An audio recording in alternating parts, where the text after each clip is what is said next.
Que mettre dans sa préparation à l'oral de sa VAE? Non seulement dans cette vidéo, je vais vous expliquer un petit peu le contenu que je suggère toujours à mes accompagnés d'y mettre, mais en plus je vais vous révéler à la fin de la vidéo le but un petit peu caché, entre guillemets, que j'y mets et que je vous conseille d'avoir en tête.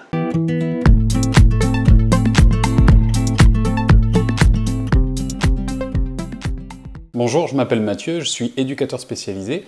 Si c'est la première fois que vous venez sur la chaîne, je vous invite à vous abonner et d'activer la cloche pour ne rien rater des prochaines vidéos. Et si le contenu vous a plu, n'oubliez pas de laisser un petit j'aime, ça m'aidera beaucoup.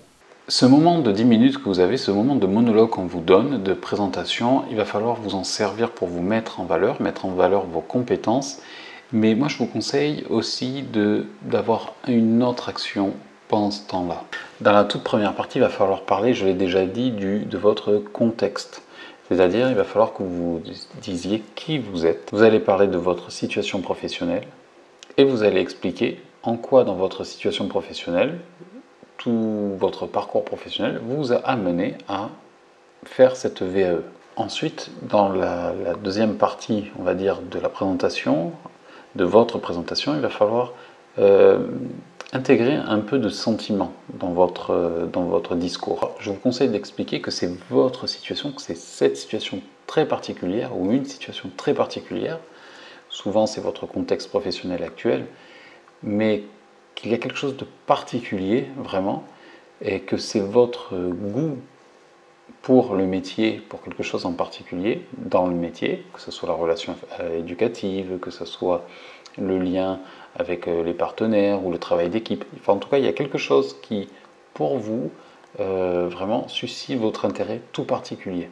Et que c'est ça qui vous pousse à faire cette VAE et à désirer de mettre en valeur vos compétences. Ces compétences-là qui correspondent à ce diplôme-là bien précis. Et il va falloir trouver des arguments, des compétences pointues qui se réfèrent à ce référentiel, qu'à ce diplôme et qu'à celui-là, qu'on ne pourra pas confondre avec un autre référentiel ou un autre diplôme. Ensuite, je vous conseille de parler de votre livret 2 que vous avez donné il y a quelque temps de ça, mais pas de le répéter. Il va falloir expliquer en quoi il a évolué pour vous dans les faits, c'est-à-dire pour les situations que vous avez expliquées, mais aussi pour vous, votre cheminement intellectuel personnel. Dites-en un mot pour chaque décès. Et n'organisez pas les choses dans l'ordre du livret. Vous pouvez très bien finir par le DC2 ou finir par le DC3. Vous mettez tout ça dans l'ordre que vous voulez. Le but, c'est de faire monter la sauce, de faire monter, on va dire, pas le suspense, mais il faut que ça aille crescendo. Il va falloir que vous partiez du plus, on va dire, banal dans votre situation, à ce qui vous touche à vous le plus, à ce qui vous anime le plus. Il va falloir que ça se sente. Pourquoi je vous donne cette démarche-là? Et quel est le but derrière tout ça, en fait? Eh bien, je vous conseille quand vous allez parler, déjà de prendre le temps, mais de d'écrire et de préparer votre présentation comme si, en fait, cette présentation, c'était un petit peu une bande-annonce, en fait, de ce qui va se passer après. En fait, le but caché de cette présentation, c'est de semer des petits cailloux et de faire en sorte que le jury, éventuellement, puisse être alléché, on va dire, par des sujets que vous allez aborder, pour que, en fait, là, ici, vous suscitiez les prochaines questions qui vont arriver. C'est vous qui tentez d'amener certains sujets. C'est un moment où vous avez la main et il faut en profiter. Évidemment que le jury, il a sûrement ses propres questions.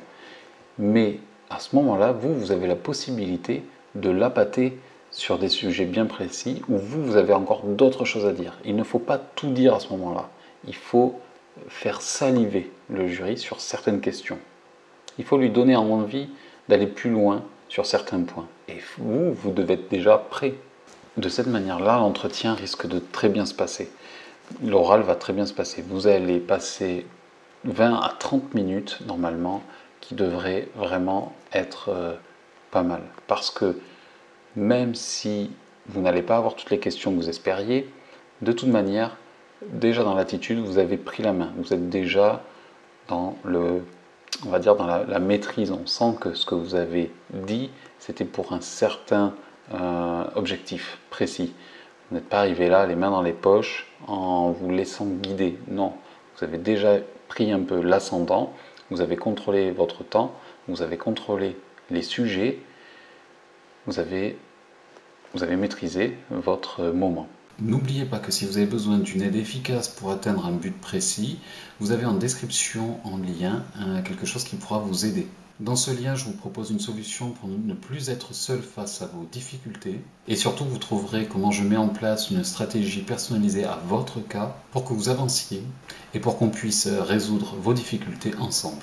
Vous trouverez du contenu gratuit, vous trouverez aussi comment me joindre pour qu'on puisse discuter de vos problèmes et de comment les résoudre. Je vous remercie d'avoir regardé cette vidéo, partagez-la, mettez un j'aime et je vous dis à très bientôt.